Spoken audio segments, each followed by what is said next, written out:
So welcome back to the channel. Let's take a look at what we'll be expecting for the day on our Euro JPY.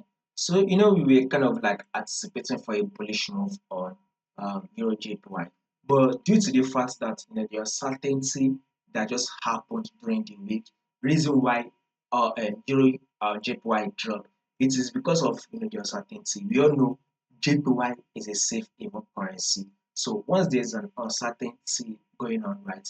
Safe haven currency tends to see value, e.g., silver, gold, and JPY. So since JPY is a safe haven currency, also JPY saw a value, it's increased in value, right? It push up.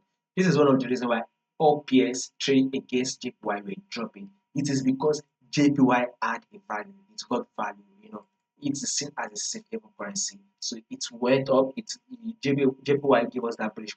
This is one of the reasons why Euro JPY literally dropped. So this still our prediction is that Euro JPY will still give us a bullish move.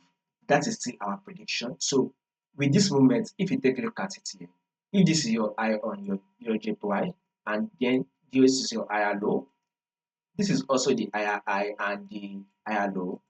This is the higher high, right?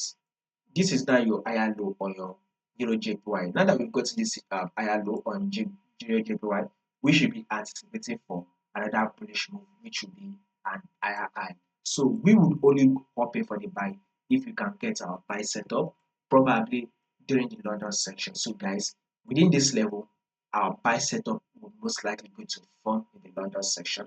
Once we see the buy setup, we will go ahead and take the buy. If we do not see the buy setup, it will be best we do not take this trade and we allow this trade to be. So only buy if you find the buy setup. So more updates will be covered on this. All you just need to do is click on that subscribe button, like, share, and also follow the Telegram. The link to the Telegram will be in the comment section.